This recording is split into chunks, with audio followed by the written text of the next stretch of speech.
Hello students, welcome to my YouTube channel.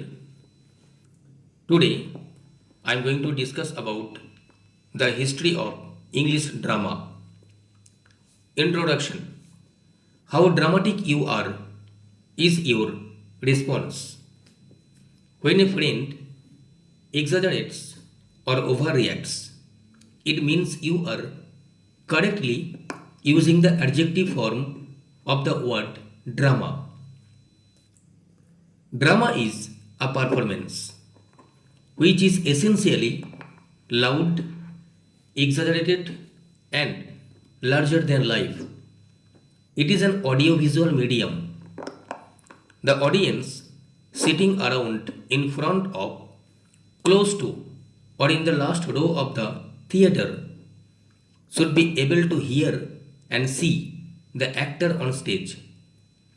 For example, a stage whisper is far louder than a whisper in real life.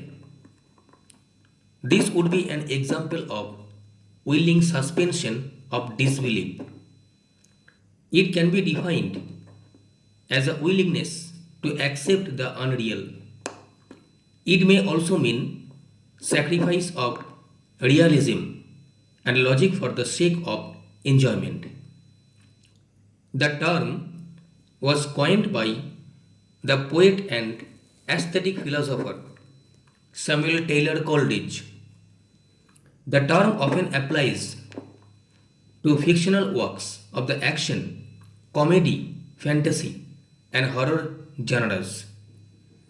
It refers to the willingness of the audience to overlook the limitations of a medium. Drama is a medium of expression whereby performers express themselves artistically. The performance is based on a script which is in the form of dialogues, whereas a story or a novel is written in the narrative form. Poetry is language expressed in rhythm and meter. Drama is the specific mode of fiction represented in performance. A play, opera, mime, and ballet are performed in a theater, on a radio, or on television.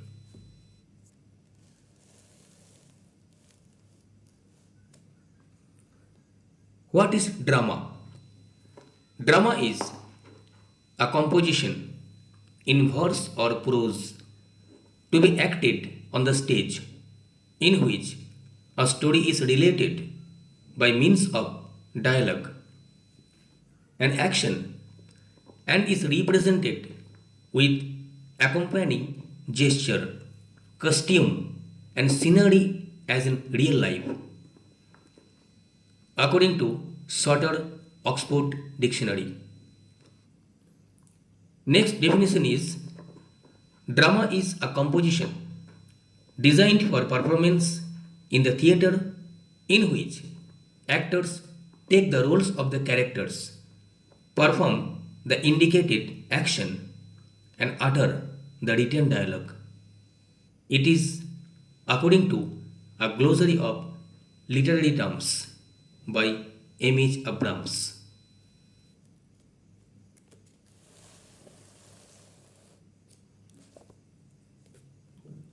Now, you should know the elements of drama. The elements of drama are number 1, plot, next one, characterization, next one, dialogue, next one, settings, next, stage directions, next, conflict, and the last one is theme.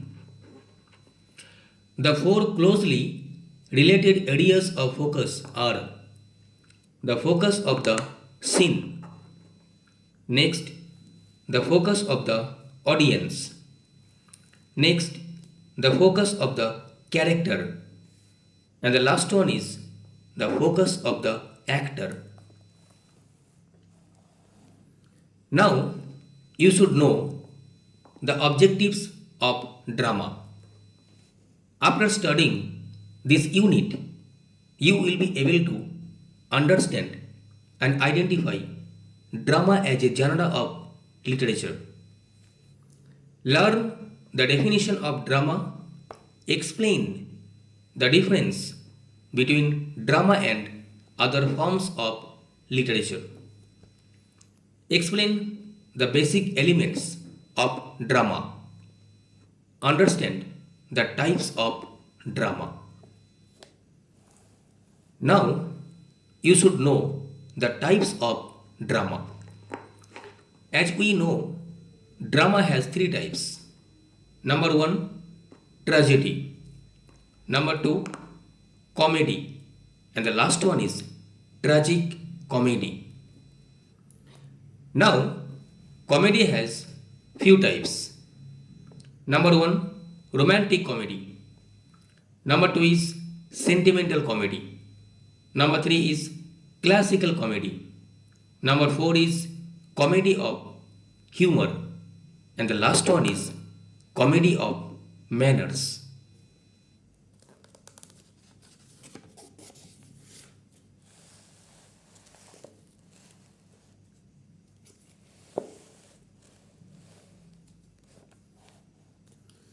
Now, before proceeding to the next chapter, I want to discuss about the elements of drama in detail.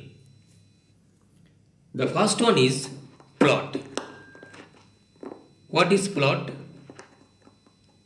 Plot refers to the series of events occurring in a play.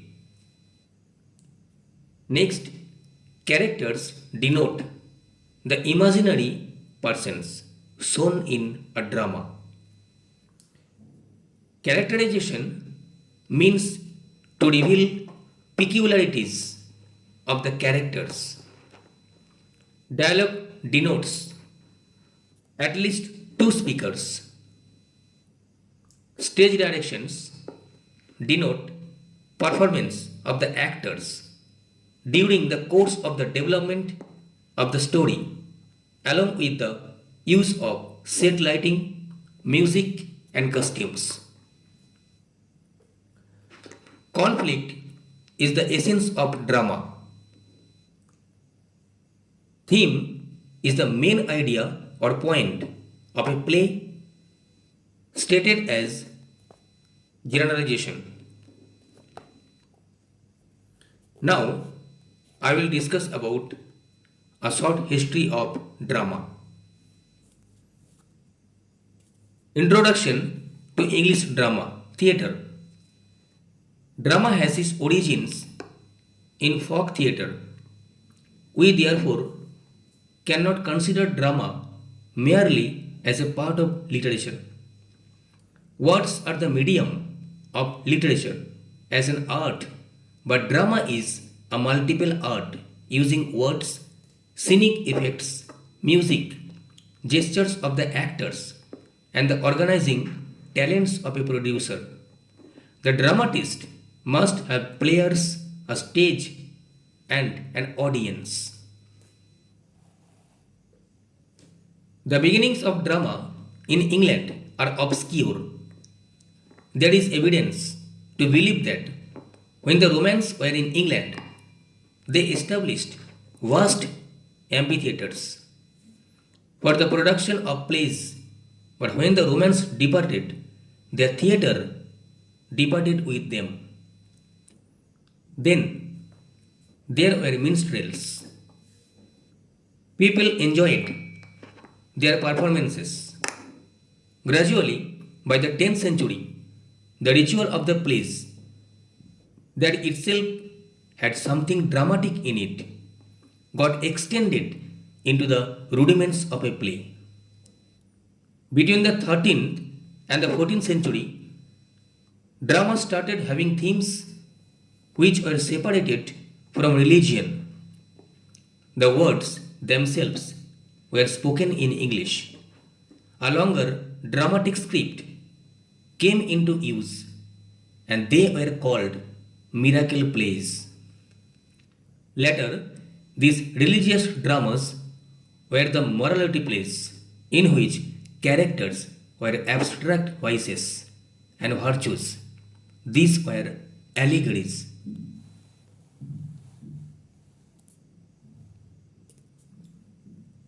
Elizabethan and Restoration drama. These secular morality plays have direct links with Elizabethan plays. The Renaissance imposed a learned tradition, classical in depth, with themes of education, general moral problems, and secular politics. The plays had nothing to do with the religion. There were examples of both comedy and tragedy. Thomas Kidd, Christopher Marlowe, and William Shakespeare are the prime dramatists of this era.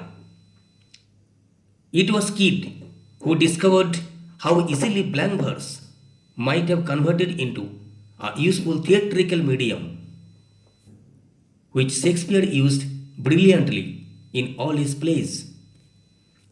Tragedy developed in the hands of Kidd and Marlowe. Comedy had also proceeded beyond rustic humor. But by the 90s of the 16th century, the theatre in England was fully established, but complicated conditions governed the activities of the dramatist.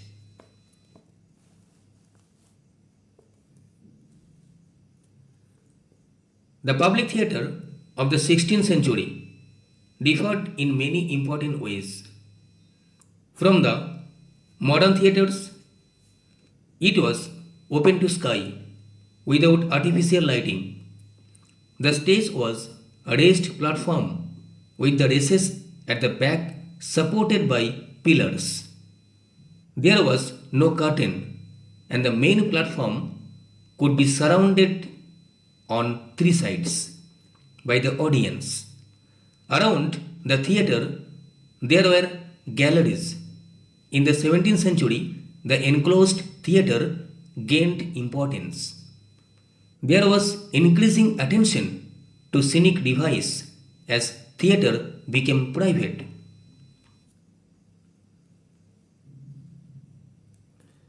Shakespearean era came into existence in the 16th century to the public theatre. He wrote for the contemporary theatre, manipulating the Elizabethan stage with great resource and invention. But the genius of Shakespeare should not allow the rest of the drama of his to be obscured.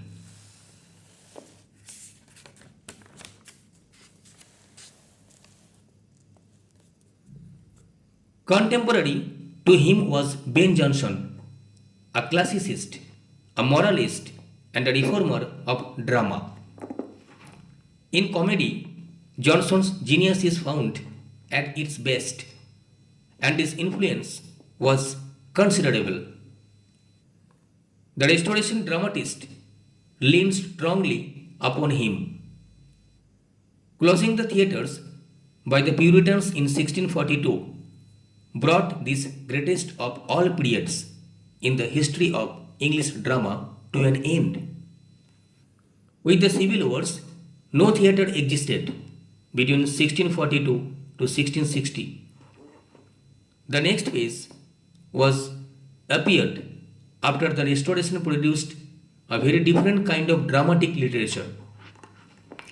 Dramatists like Chapman, Thomas Middleton, Webster, and Dekker were at the forefront. When Charles II came back with the Restoration of 1660, the theatres were reopened. The Restoration comedy achieved its peculiar excellence. Drama developed into class drama with upper class ethos. It lasted beyond this period into the first decade of the 18th century. Comedy in the early 18th century declined into sentimentalism. It became comedy of manners. George Etheridge was its most important exponent. From such depths, the drama was rescued by Oliver Goldsmith and Richard Sheridan. With Sheridan, something of the brilliance of Restoration dialogue returned into comedy, but with more genial atmosphere.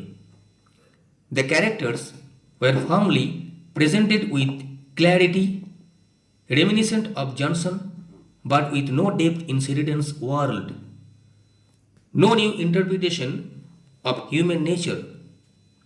In this, he was nearer to Oscar Wilde than to Johnson.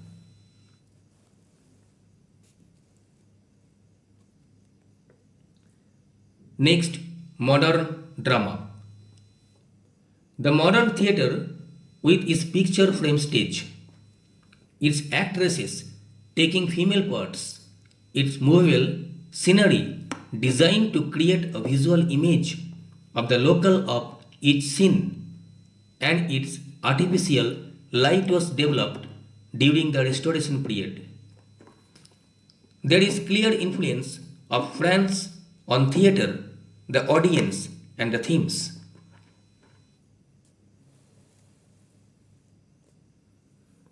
The drama of the early 19th century